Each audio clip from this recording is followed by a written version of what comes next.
اور فاروق اعظم رضی اللہ تعالیٰ عنہ اپنی دعا میں دعا ارشاد فرمایا کرتے تھے،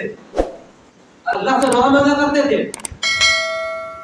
اللہم ارزقنی شہادتا فی سبیلک، اے اللہ شہادت نصیب فرما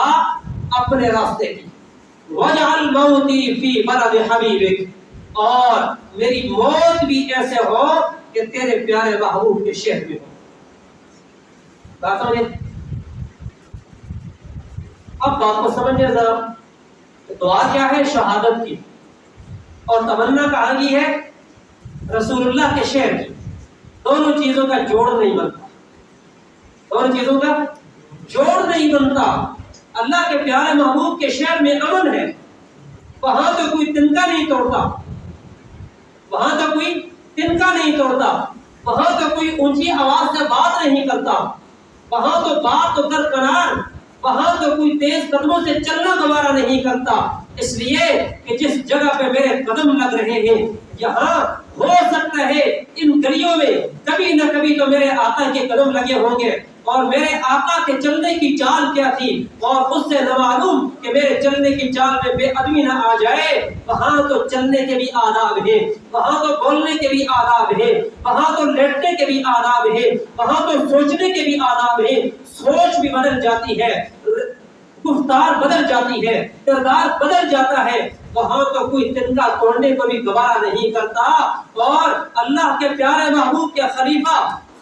ثانی فاروق اعظم رضی اللہ تعالیٰ عنہ دعا کر رہے ہیں، شہادت کی موت چاہیے، اور شہادت کی موت تب ہوگی کہ کوئی اگلا بندہ گولی چلائے گا، اگلا بندہ خنجر چلائے گا، اگلا بندہ کوئی وار کرے گا، اور وہاں خون بہے گا، خون ریزی ہوگی تو شہادت ملے گی۔ اب اللہ نے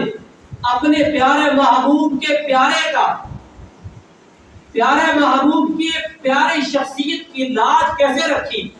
کہ اے اللہ شہادت کی موت چاہیے، اور شہادت کی موت کے لیے رسول اللہ کا شعر چاہیے۔ اب رسول اللہ کے شعر میں امن ہے، ظاہراً نظر شہادت آتی نہیں ہے، اللہ نے صورت ایسے بنائی کہ وہاں تو امن ہے، وہاں تو اسلامی قانون نافذ ہے، وہاں سب کے سب مسلمان ہیں، اگر کوئی ہے ذمہ تو وہ بھی کسی پہ ہاتھ نہیں اٹھا سکتا۔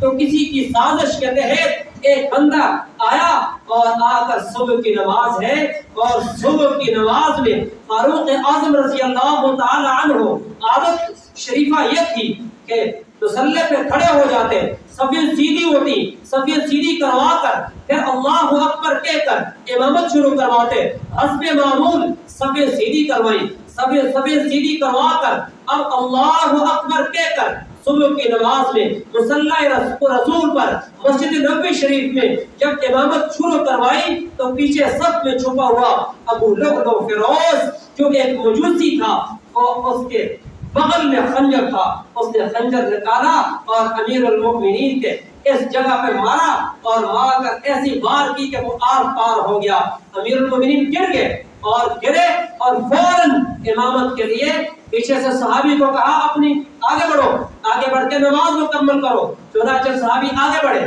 آگے بڑھ کر وہ انہوں نے امامت آگے جاری رکھی، اور یہ ابو لؤلؤ فیروز وہاں سبوں کو چیرتا ہوا باہر نکل رہا ہے، بھاگنے کی کوشش کی، بھاگنے میں کیونکہ اس کے پاس خنجر تھا، اور اس خنجر سے آپ بھاگتے ہوئے راستے میں اور صحابہ اکرام بھی زخمی ہوئے، لیکن کوشش کی کہ میں بھاگ جاؤں۔ آگے چل کے نکلتے ایک صحابی کے پاس کمبل تھا، اس نے کمبل پھینکا اس کے اوپر، اور پھینک کر اس کو قابو کیا۔